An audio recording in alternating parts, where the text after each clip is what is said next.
Hey squad, welcome back to this episode of the Squad Podcast. It's your girl, Coach Tocha Moore. I'm your host today, and I'm so excited to be here. We've been talking about love all month. In today's episode, we are going to be talking about self-love. That's near and dear to my heart. It took me a long time to love this girl, and so I'm excited to talk about that with y'all today. It's important.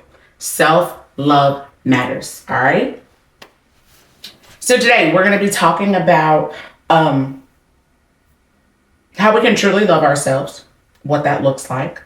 And then we're going to dive into self-love, y'all. It's not just about spa days and bubble baths. Don't get me wrong. I love a good spa day, okay? Your girl loves a good spa day. It's also so much more than that. And what does self-love look like for each one of us? And I'm going to talk about how I struggled with self-doubt. I raised both my hands. I struggled with loving me in a right way and then allowing other people to love me, friendships, all that stuff. So we're going to be talking about self-love one today. So I'm excited and I hope you are. Let's dive in. So when we talk about self-love, it's more than just loving yourself. It's how you talk to yourself. It's how you view yourself. And it's also how you let other people treat you. Your girl struggled with that for a little while. So when I think about self-love from the perspective of Coach Tocha, it was about me learning to accept myself for who I was. And then learning to respect and care for myself, my mind, my body, and my spirit. All of those things together, for me, are what self-love means. And sometimes when we say self-love, we can think of it as being selfish. Self-love is not selfish, it's a necessity. The other things that self-love isn't, the things that self-love isn't, it's not arrogant, it's not self-centered, oh, it's all about me, about me, about me. And it's not cutting everyone off who challenges you. Like, oh, I'm loving me, I'm just cutting everybody off. Now, I'm not saying that there aren't people that you may need to cut off along the way, but learning to love yourself is encompassing all of who you are. That's self-love. So we're going to talk about why self-love is so important in relationships. The truth of the matter is you can't pour from an empty cup. I've tried to do it so many times, so much of my life, trying to pour, and I was empty myself. And so I learned along the way that if I don't love myself, how can I truly love others in the right way? And so I had to do the work for me to love me in a way that reflected who I saw myself as. Because at first, I didn't love me. And that lack of love affected every other relationship in my life. My husband, my children, my friendships, my work relationships, right? And even the relationship that I had with God, I thought I just had to strive for perfection and do everything right, get everything right, and that would make him never stop loving me. But the truth is, he loved me anyway, in spite of everything. So there wasn't anything that I had to strive for or earn. I just had to accept it. And so I had to learn to love me in order to receive love from him and everyone else in my life. What did that look like for me? It looked like setting healthy standards. Are y'all with me on today? Setting healthy standards. Healthy ones. Because there's a difference, right? And setting standards with how I treated myself and how I treated myself, how I spoke to myself. Whenever I made a mistake, I'd be like, oh my gosh, you're so dumb. I would dive into this deep hole of, this is what's wrong with you. Why would you do that? That was stupid. That was dumb. What is wrong with you? I spoke horribly to me. I really and truly did. When I think back on that, I'm like, man, I was so hard on myself. Like, I never gave myself grace for anything. If I made a mistake, it was detrimental. It wasn't just like, oh, that was a mistake, we move forward. No, it like broke me to my core if I got something wrong. And so I didn't give myself grace in anything. It was like I had to get it perfect or not at all. Right? If I was going to do it, there was no room for error in my brain. And I really had to do some work to learn how to not speak negatively to myself. It took some time, a whole lot of time. And with that, with me learning to love me, I was able to set boundaries with what I allowed. Y'all, I'll give you an example. I can remember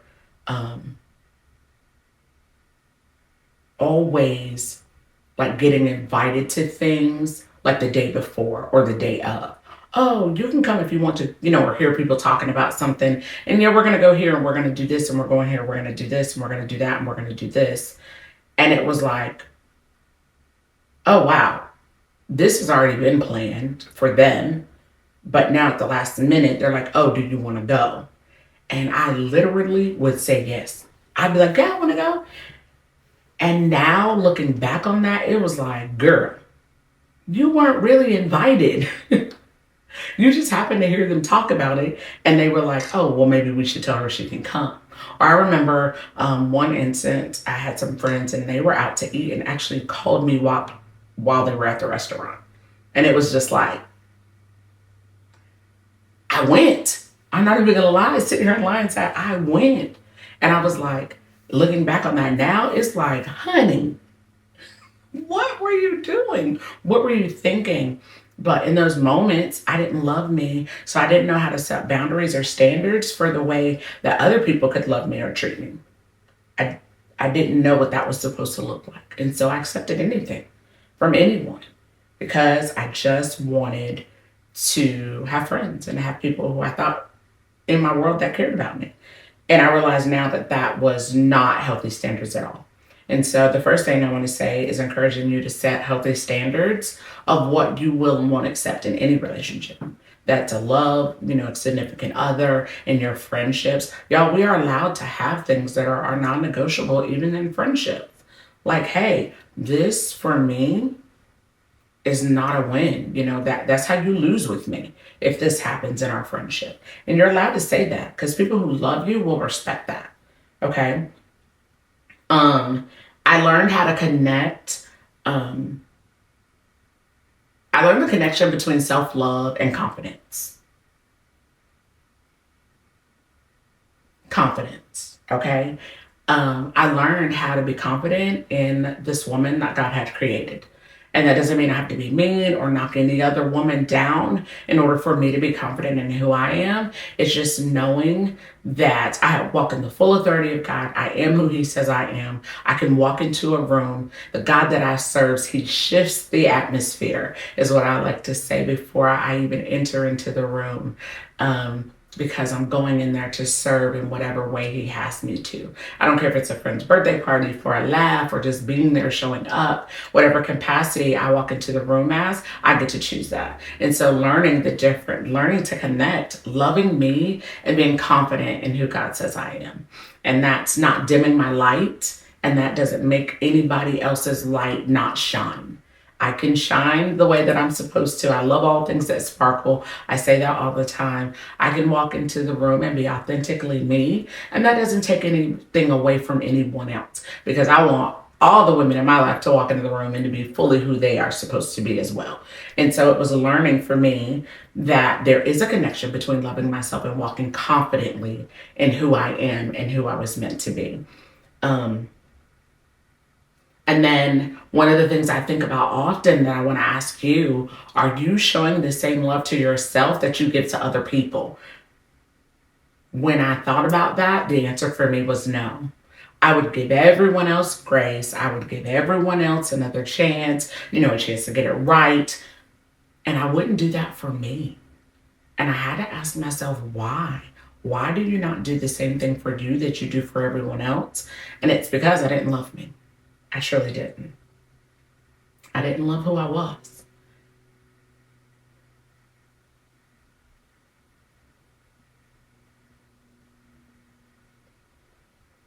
And it took me a while to be able to love all of me. And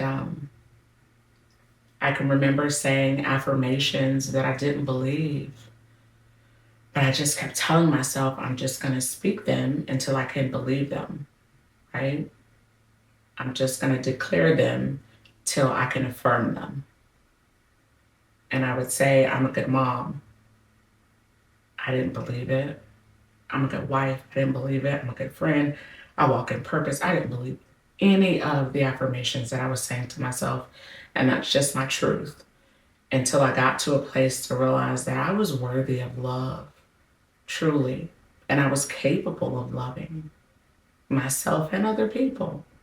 And so I really had to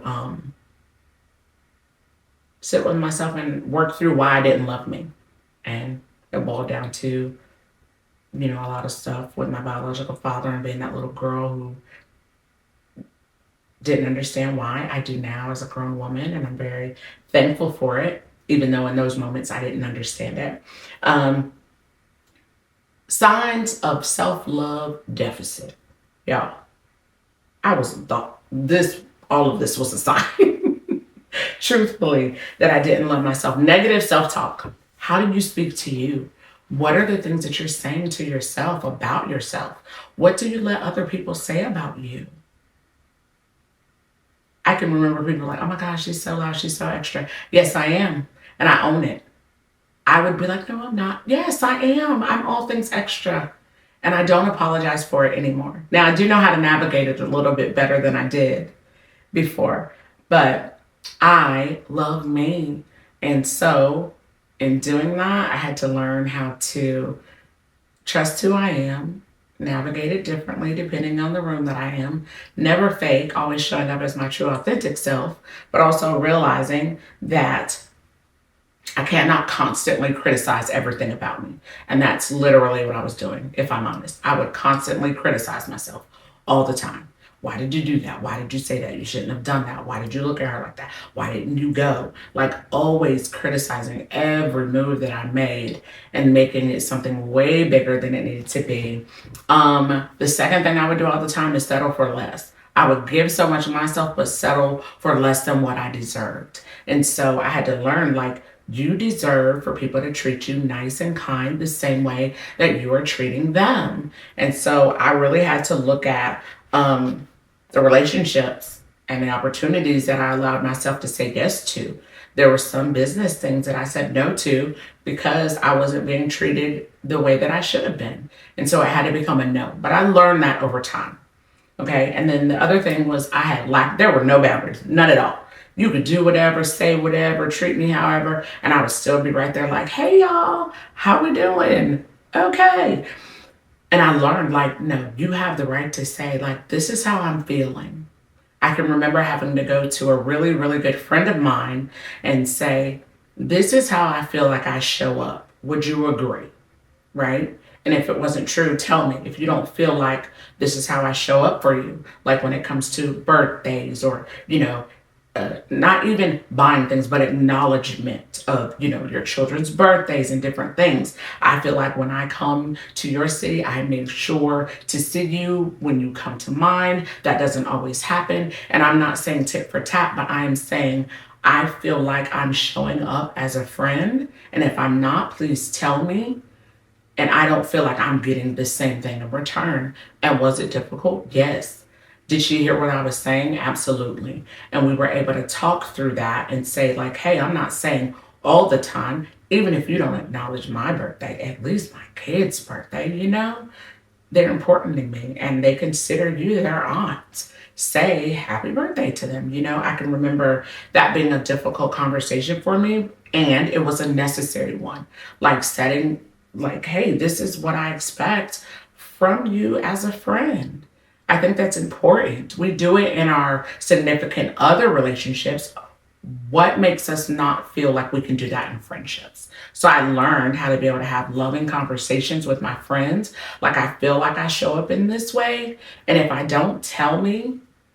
And all I'm asking is for some of that back. Okay. And then one of the other things, putting myself last all the time. I would cancel something for me to show up for somebody else in a heartbeat. Even when it comes to my husband and my children, like making sure that I'm at the top of the list with everyone else that matters to me, with all of the other things that matter to me. My self-care time is just as important as all the other things. Like last weekend, I was at a dance competition. This weekend, I was at a cheer competition. This week, oh, your girl is getting a massage, okay? Because I deserve to be at the top of that list. And I want to take my husband to a nice dinner. We didn't get to spend Valentine's Day together. So I'm putting myself up there as a priority, just like all the other things that I have to do in my life, okay? So make sure that you're putting yourself at the top of the list and not at the bottom. Anybody else gonna raise their hand and say, I do that? I put myself at the bottom of the list. That's a sign of a deficit of self-love. You are important and you are worthy, okay? I don't care if it's sitting in your car reading a book. I don't care what it is. Do something that is just for you. Y'all, that's not selfish, okay? And then the other thing is feeling like I was not enough. Both my hands raised on that. I never felt like I was enough. I just didn't. And now I know without a shadow of a doubt, I am enough. God created me as enough. And I have to trust that. And you do too. You are enough. I have no idea what that was. You are enough, okay? I'm encouraging you today. You're enough, girlfriend. All right? And some of the other things that I learned along the way as I was realizing, my self-love deficit, that I didn't love myself and all the things. So if any of these things sound familiar to you, don't beat yourself up. Don't, okay? Don't be sitting here like, oh my gosh, I got it wrong. Don't beat yourself up about it. The good news is that self-love is something that you can start building today, right now. All is not lost. Today is a new day for you to decide that you are going to love yourself the way that you should. Psalms 139:4 says, I am fearfully and wonderfully made. How are some ways that we can begin to love ourselves? Y'all, start speaking life over you. I'm a big affirmation girl. I've said that time and time again. Start saying positive things to yourself, whatever that looks like for you. Instead of me saying that I'm dumb, you know what? I didn't get that right, but I'm gonna try again, right? I would say stuff like, you stupid, you're dumb, like, oh my gosh, what's wrong with you? All kinds of things like that. And so I'm learning to give myself some grace and be like, oh man, I got that wrong. But that's okay, I'll try again, right? I messed up, my mistake. Accountability for me. I keep hitting this thing. Learning that I can speak life over yourself. So that's the first thing. Like, these are action steps that I want to give y'all. The second thing, setting and enforcing those boundaries. We do not, in love and kindness, have to let people walk over us. We don't, right? We can set boundaries for ourselves and say, this is a non-negotiable for me. I'm a big don't lie to me person. I do not like it. It is a non-negotiable for me in my relationships. Even my children know. I can remember my oldest telling one of the younger ones, like, don't lie. Like, we can walk through anything. You don't have to lie about it. If you said it, I said it. I didn't mean it like that. Or I said it and I did mean it like that. I'm sorry, I was upset. Whatever the truth is, right? So I'm a big, don't lie to me. That's one of my boundaries. We can navigate anything that you tell me the truth in. And so learning to say, that's a non-negotiable for me, and learning to say no when I need to say no without the guilt. Y'all, we will guilt ourselves into saying yes when we know that our no needs to be a no. So I stopped allowing myself to feel guilty when I needed to say no. Okay? The other thing, prioritize rest and well-being. I'm raising both my hands and saying your girl is learning that as we speak, learning that rest is so important. I would go.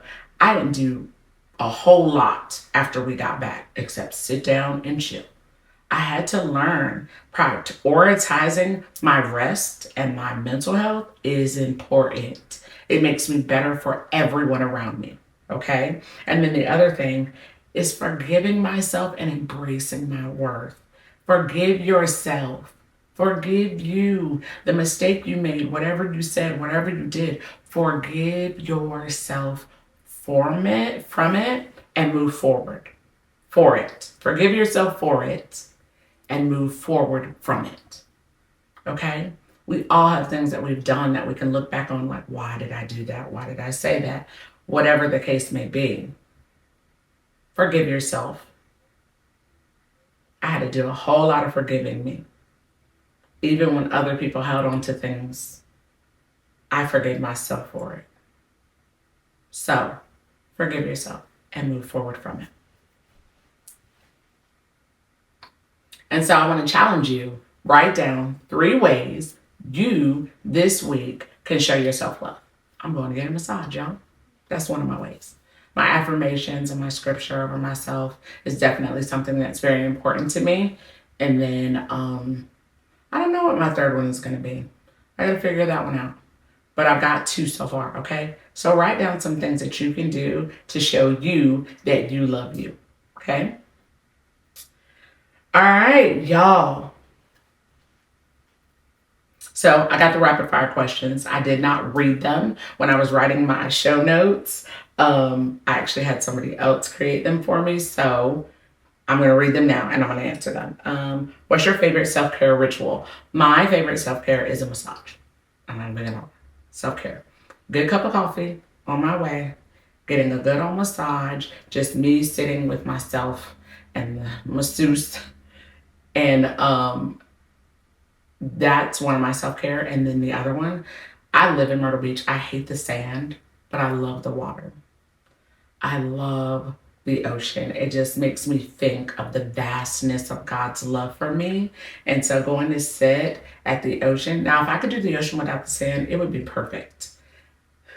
One affirmation that I live by, my purpose connects to someone else. They cannot walk in theirs if I am not walking in mine. And so that's one affirmation that I live by. Like my purpose is connected to someone else's. So I have to make sure that I'm doing, being, and becoming who God wants me to be. I'm big on that one. That's one that I say to myself every day. And then if you could give your younger self one piece of advice about self-love, what would it be? That's probably about to make me cry, y'all.